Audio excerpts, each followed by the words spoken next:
Oke, assalamualaikum.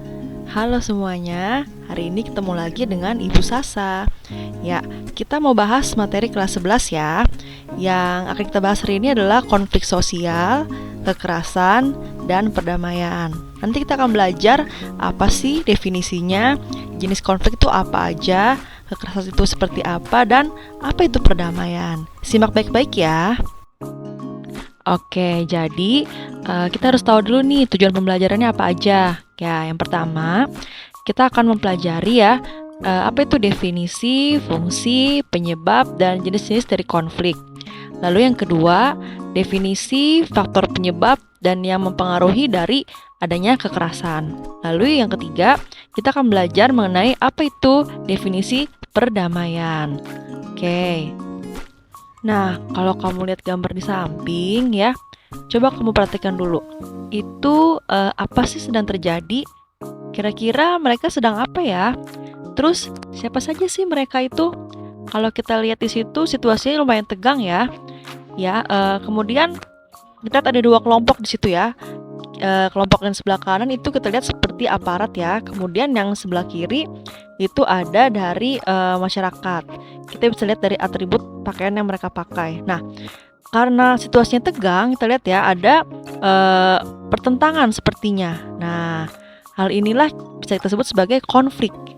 Oke, jadi untuk memahami konflik sosial, kamu pahami dulu nih bahwa konflik itu memang terjadi loh di masyarakat. Nah, kemudian kalau kita lihat KD-nya, di sini ada KD 3.4 ya. 3.4 itu menganalisis konflik sosial dan cara memberikan respons untuk melakukan resolusi konflik demi terciptanya kehidupan yang damai di masyarakat. Lalu ada KD 4.4-nya, yaitu memetakan konflik untuk dapat melakukan resolusi konflik dan menumbuh kembangkan perdamaian di masyarakat. Kita fokus dulu ya di definisi awal atau pembangunan konsep dulu ya untuk konflik sosial. Nah, setelah tahu KD-nya, di sini kita lihat ya definisi awal dari konflik sosial. Jadi konflik itu berasal dari bahasa Latin configure, yang artinya saling memukul.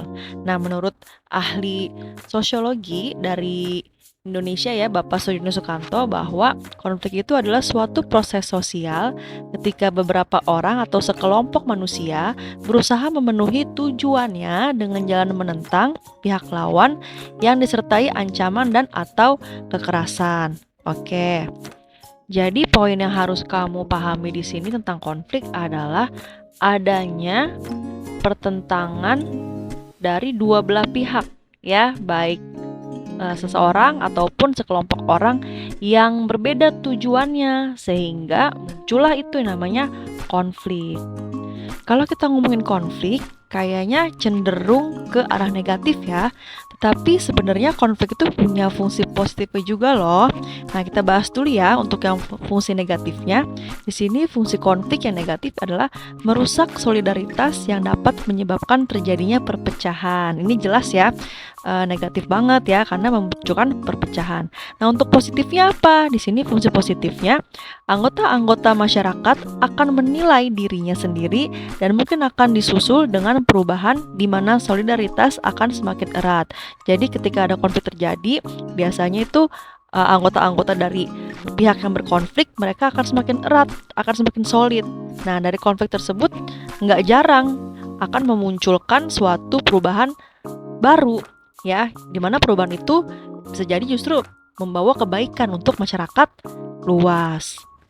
Nah, definisi konflik dari ahli lainnya yaitu dari Robert M.Z. Lawang, bahwa konflik adalah perjuangan untuk memperoleh nilai, status, dan kekuasaan di mana tujuan mereka tidak hanya memperoleh keuntungan, tetapi juga untuk menundukkan saingannya. Jadi sekali lagi yang perlu ditekankan adalah adanya pertentangan di sini ya antara dua pihak sehingga ada sesuatu yang diperebutkan.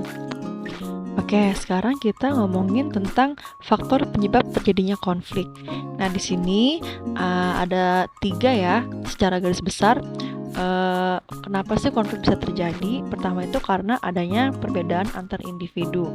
Nah, tiap individu itu kan berbeda ya, beda persepsi, beda pendapat, beda pola pikir. Kita ambil contoh aja, misalnya kamu suka makan bubur diaduk, tetapi teman kamu tidak suka kalau makan bubur tidak diaduk. Nah, kadang-kadang hal-hal seperti itu bisa menyebabkan perdebatan ya. Karena apa? Karena perbedaan dari antar individu itu sendiri. Oke, yang kedua itu adalah adanya perbedaan latar belakang kebudayaan sehingga membentuk pribadi yang berbeda-beda. Oke, setiap individu atau setiap pribadi itu lahir dan dibesarkan dari keluarga yang memiliki latar belakang kebudayaan yang berbeda. Sebagai contoh, di kelas kamu pasti ada teman kamu yang berasal dari suku Jawa, suku Batak, atau dari suku lainnya.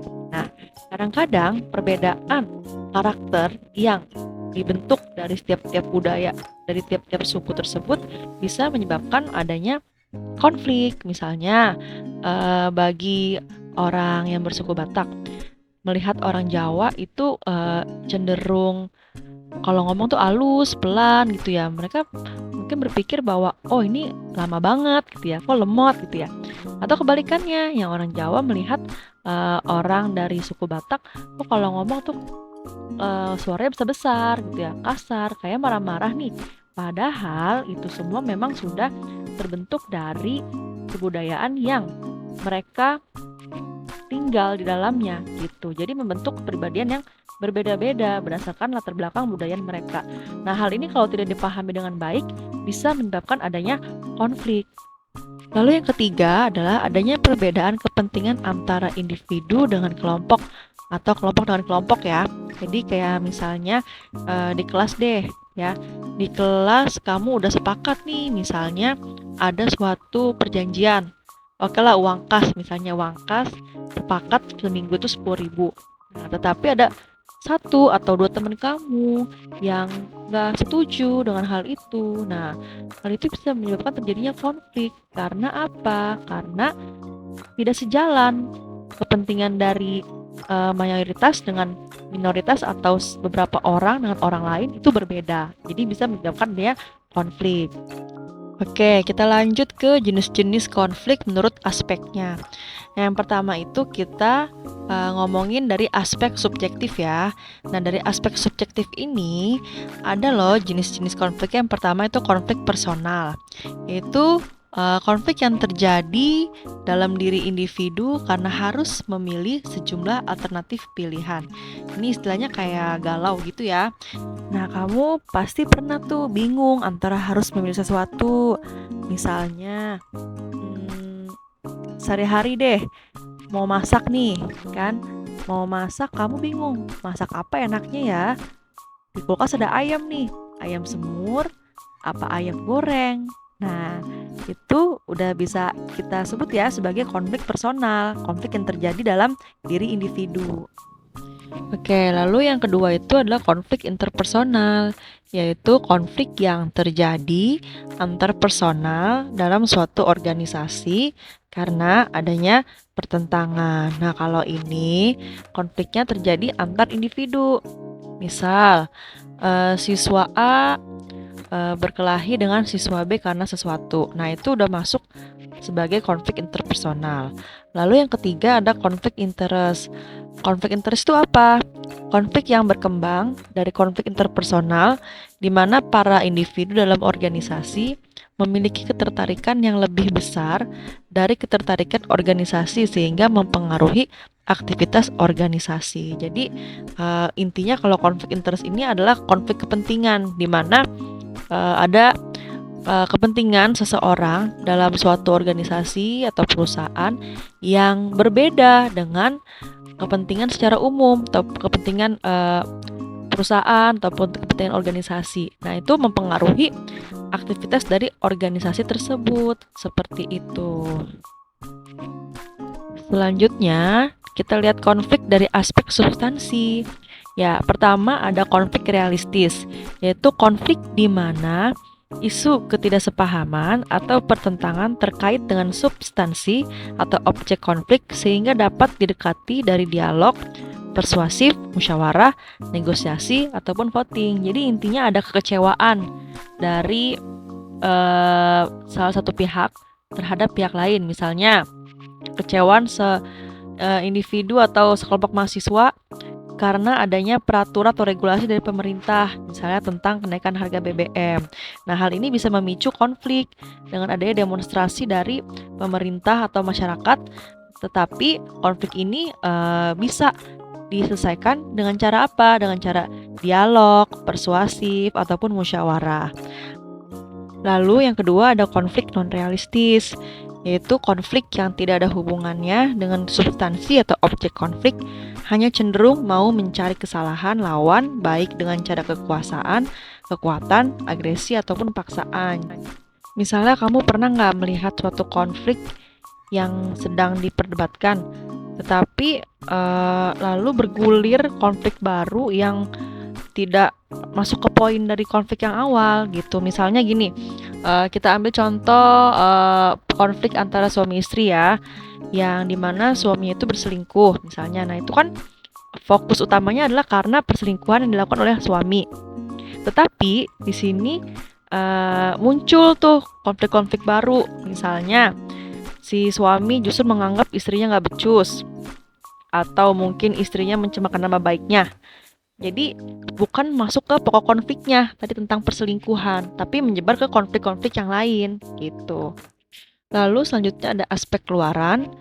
Di sini ada yang pertama ada konflik konstruktif, yaitu konflik dalam rangka mencari dan mendapatkan solusi. Ini kita bisa lihat ya bahwa konflik ini terjadi untuk mencari solusi atau kebaikan ke depannya seperti apa. Misalnya debat dalam pemilihan calon ketua OSIS. Lalu yang kedua ada konflik destruktif, yaitu konflik yang tidak menghasilkan atau tidak berorientasi pada solusi, mengacaukan, menang sendiri, dan hanya saling menyalahkan.